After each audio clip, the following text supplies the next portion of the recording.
ចូលទៅដល់គ្រោះអាសន្នដែលកំពុងតែកើតមាននៅឯប្រទេសថៃដែលខ្ញុំលើកជូនបងប្អូនហើយពីថ្ងៃមុនថាប្រទេសសៀមនឹងជួបណាបងប្អូនព្យុះម្ដងទៀតហើយព្យុះនោះគឺនៅថ្ងៃទី19និងថ្ងៃទី20ថ្ងៃនេះតែម្ដងកាលពីថ្ងៃទី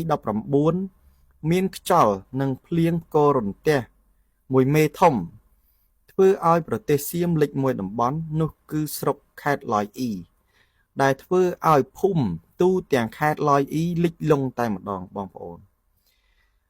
ដូច្នេះបើតាមសារព័ត៌មានថៃដែលគេចុះផ្សាយដែលខ្ញុំដកស្រង់យកមកចែកជូនដល់បងប្អូននេះមិនមែនខ្ញុំចេះតែនឹកឃើញព្រឹត្តិការណ៍លើកមកទេណាបងប្អូនដោយសារតែខ្ញុំទទួលព័ត៌មានពីប្រទេសថៃមកដែរ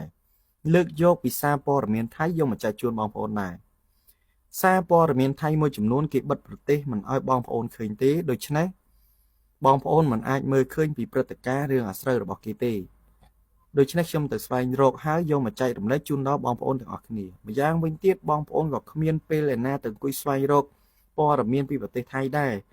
ដូច្នេះមានតែខ្ញុំទេទៅស្វែងរកយកមកចែករំលែកជូនដល់បងប្អូនទាំងអស់គ្នាឲ្យបានដឹងពីព្រឹត្តិការណ៍រឿងអាស្រូវគ្រោះតនហន់ដែលកំពុងតែកើតមាននៅឯប្រទេសសៀមដូច្នេះយើងចូលទៅរឿងសាច់រឿងយើងតែម្ដងបងប្អូនពាក់ព័ន្ធប្រធានបទរបស់យើងគឺពាក់ព័ន្ធជាមួយនឹងគ្រោះទឹកជំនន់នៅឯប្រទេសថៃនៅឯខេត្តឡយអ៊ីតាមសារព័ត៌មានថៃគេបានចុះផ្សាយគួរឲ្យភ្ញាក់ផ្អើលមែនទែនបន្ទាប់ពីភ្លៀងធ្លាក់ត្រឹមតែមួយយប់ទេទឹកភ្លៀងបានចូលជន់ពីកំពូលភ្នំហើយធ្លាក់មកកាន់នៅឯខេត្តឡយអ៊ីគឺភ្នំភូលួងបានហក់ធ្លាក់យ៉ាងលឿនមកកាន់នៅខេត្តឡយអ៊ីធ្វើឲ្យផ្ទះសម្បែងទ្រព្យសម្បត្តិជាច្រើនរួមទាំងរថយន្តម៉ូតូត្រូវបានរសាត់អណ្ដែតនឹងទឹកលិចជាច្រើន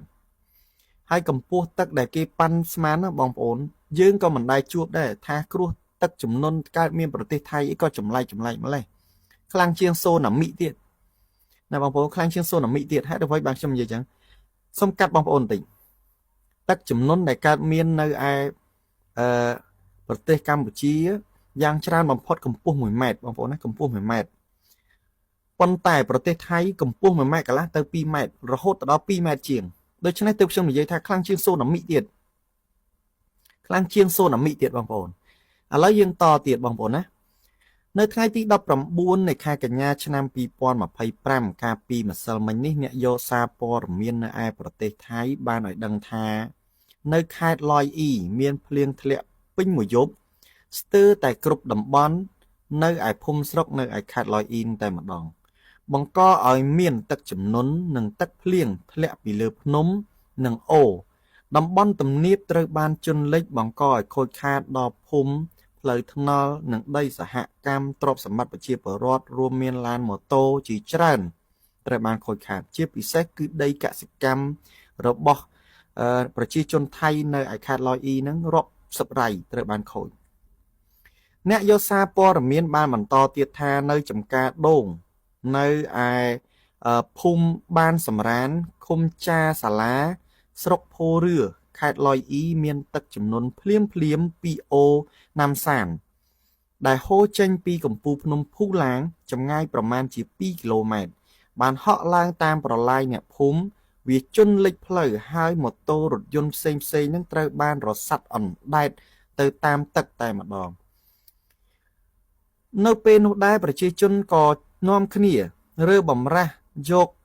ម៉ូតូយករថយន្តគាត់ចេញពីទីតំបន់នោះដែរប៉ុន្តែมันអាចជួយទាន់ទេដោយសារតែកម្ពស់ទឹកកើនឡើងហក់យ៉ាងលឿនហើយមានហូរខ្លាំងទៀតទើបធ្វើឲ្យពួកគាត់នឹងនឹកស្មានមិនដល់ថាយកឡានយកម៉ូតូនឹងទៅដាក់ទីណាទើបធ្វើឲ្យដាក់ចោលហើយឥឡូវហ្នឹងរសាត់អណ្ដែតទៅតាមទឹកហូរអស់ទៅហើយទឹកជំនន់បានបោកបក់រថយន្តពួកគាត់នឹងចូលទៅក្នុងប្រឡាយនិងទឹកខ្លះហូរឡើងលឿនពេកធ្វើឲ្យរថយន្តនឹងលិចចូលទៅដល់ដំបូលខ្លះទៀតលិចចូលទៅក្នុងទឹកកម្ពស់ទឹកត្រូវបានគេប៉ាន់ប្រមាណថាមានកម្ពស់ចាប់ពី1ម៉ែត្រកន្លះទៅដល់2ម៉ែត្រជាងអ្នកភូមិបានសុំជំនួយភ្លាមហើយមានមនុស្សប្រមាណជា10នាក់បានរុះរាន់ទៅយករថយន្តពួកគេដើម្បីទាញយកមកវិញប៉ុន្តែដោយសារតែកម្លាំងទឹកហូរនឹងគឺខ្លាំង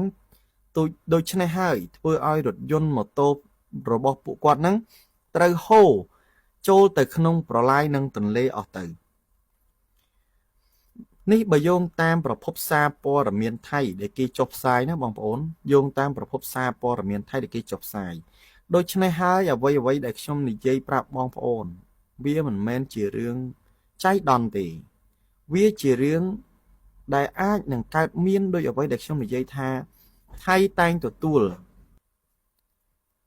កម្ពុជាដែលបុព្វបុរសខ្មែរដាក់ឲ្យទៅប្រទេសសៀមរាល់ទង្វើដែលសៀមធ្វើមកដាក់កម្ពុជាមិនថាតិចក្តីច្រើនក្តីសៀមក៏ទទួលទៅវិញតាមលទ្ធផលដែលសៀមធ្វើដែរសៀមធ្វើខ្លាំងក៏ទទួលបានខ្លាំងសៀមធ្វើតិចមកលើកាន់កម្ពុជាសៀមទទួលបានតិចដូចគ្នាកាលពីថ្ងៃទី19ពេលព្រឹកសៀមបានប្រើប្រាស់អ្នកកាសែតជើងខោរបស់សៀមជួលយកមកថតសកម្មភាពកម្ពុជាជាច្រើនរយសារព័ត៌មានជើងខោយកមកថតល្ងាចយប់សៀមត្រូវរងកម្មពៀដោយសារទឹកភ្លៀងធ្លាក់សន្ធប់ទៅឯប្រជាពលរដ្ឋនៅឯស្រុកឡយអ៊ីនៅឯខេត្តឡយអ៊ីនឹងលិចលង់គ្រប់តំបន់ទាំងអស់មកទល់នឹងពេលនេះមិនទាន់ទឹកមានការស្រកចុះទៅវិញទេនៅថ្ងៃទី20នេះក៏មិនទាន់ចប់ដែរយប់នេះអាចនឹងមានភ្លៀងផ្គរធ្លាក់ខ្លាំងទៀតធ្វើឲ្យស្រុកមួយចំនួននៅក្នុងប្រទេសថៃនឹងកំពុងតែមានការប្រុងប្រយ័ត្នដូចគ្នាជាពិសេសសុផាន់បុរីកំពុងតែប្រកាសអាសន្នឲ្យប្រជាពលរដ្ឋត្រៀមខ្លួនសម្រាប់ទទួលទឹកជំនន់ទឹកភ្លៀងនៅក្នុងយប់ថ្ងៃទី19និងទី20នេះតែម្ដងដូច្នេះបងប្អូនសម្រាប់ព័ត៌មានពាក់ព័ន្ធជាមួយនឹងរឿងគ្រោះអាសន្នគ្រោះមហន្តរាយដែលខ្ញុំតែងតែអាប់ដេតជូនបងប្អូនជារៀងរាល់ថ្ងៃសូមបងប្អូនកុំមានអារម្មណ៍ធុញទ្រាន់ដោយសារតែខ្ញុំដូចនិយាយពីដើមវីដេអូចឹងខ្ញុំពិតជាចង់ឃើញស្ថានភាពប្រទេសមួយនេះកំពុងតែរិចរិលដោយសារតែគ្រោះធម្មជាតិណាបងប្អូនកំពុងតែដាក់ទណ្ឌកម្មទៅប្រទេសនេះដោយសារតែអស់លោកជាទេវតាលោកមានភ្នែកបើកព្រះនេត្រមកឃើញថាប្រទេសនេះ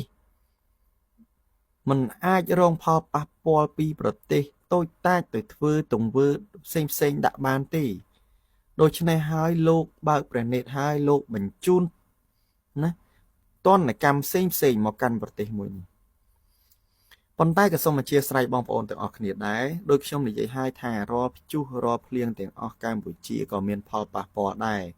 ប៉ុន្តែអាចជាព្យុះឬក៏គ្រាន់តែជាចំហាយបងប្អូនណាគ្រាន់តែជាចំហាយ